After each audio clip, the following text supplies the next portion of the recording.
ত্যাগের live show, সতীর দেহ ত্যাগের লাইভ শো। ফেলে দে, জগতে যত বিষ আছে সব ফেলে দে। বংশ দিয়ে যদি ধারণ করতে না পারি, সব বঙ্গ দিয়ে ধারণ করবো।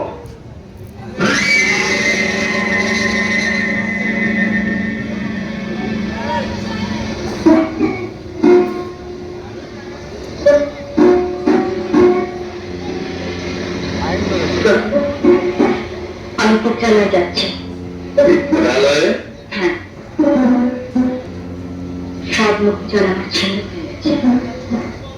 আজ বুঝেছি মানসিক শক্তি, আর সেই শক্তির ফলে আজ প্রথম আপনার আদেশ আমি অমান্য করবো। আর যদি শেষ হয় তাকে তো ক্ষতি কি? সে যে সত্য সত্য ছিল মঙ্গলময়, দেবতাকে বন্দী এই সত্যকে চিরকাল জগতে ভূষিত হবে।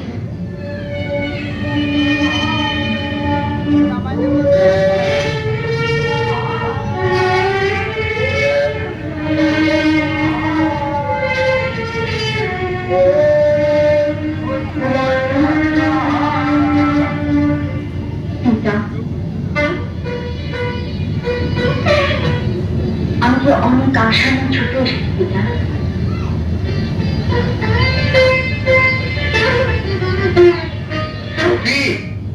এসেছিস না?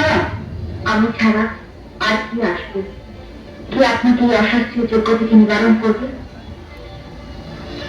অশাস্ত্রীয় নয়, শিব যেখানে নিমন্ত্রিত হননি, যোগ্য ভাগ থেকে বঞ্চিত হতে চলেছেন, সেই যোগ্য কি অশাস্ত্রীয় নয়?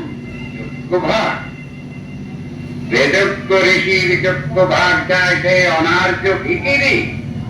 যেদিন ভিখিরি ভোজন হবে সেদিন যেন ভিক্ষার ঝুলি কাঁধে নিয়ে ওই তোরণের বাইরে এসে দাঁড়ায়।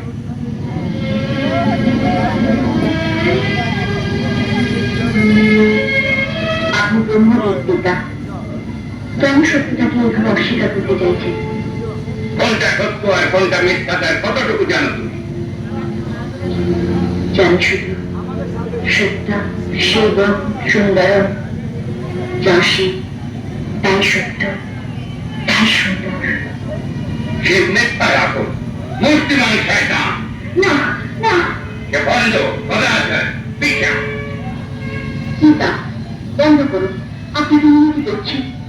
শিবকে ত্যাগ করুন। যিনি আগাম সত্য, যিনি চিরকাল মহত্তম পুরুষ। সে হীন ভ্রষ্টাচার, সে শতাংবাসী ভিখারি, বুঝবে তার নিত্য কর।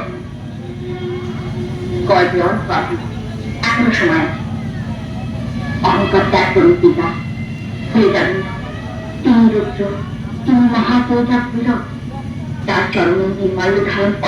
অসহ্য, সে অনার্যতার প্রশস্তি গাইতে কে তোমাকে এখানে আহ্বান করেছে? যদি নিজের মঙ্গল চান, তুষ্ট করুন শিবকে। ক্ষমাকৃত করে চোখের ভাব দিন, ভোলানাথ দিন।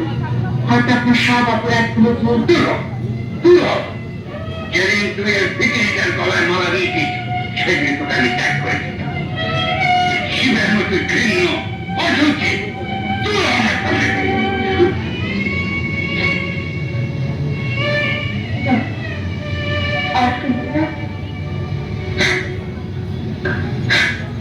আমি সত্যি এই নির্দেশ দাও আমার মহাত্মা। তোকে নিন্দাকারী দুরাত্মা হলো তুমি আমার পিতা। তোমার দেহরূপে আমার পিতা হিরোজ করছি, তাও পবিত্র।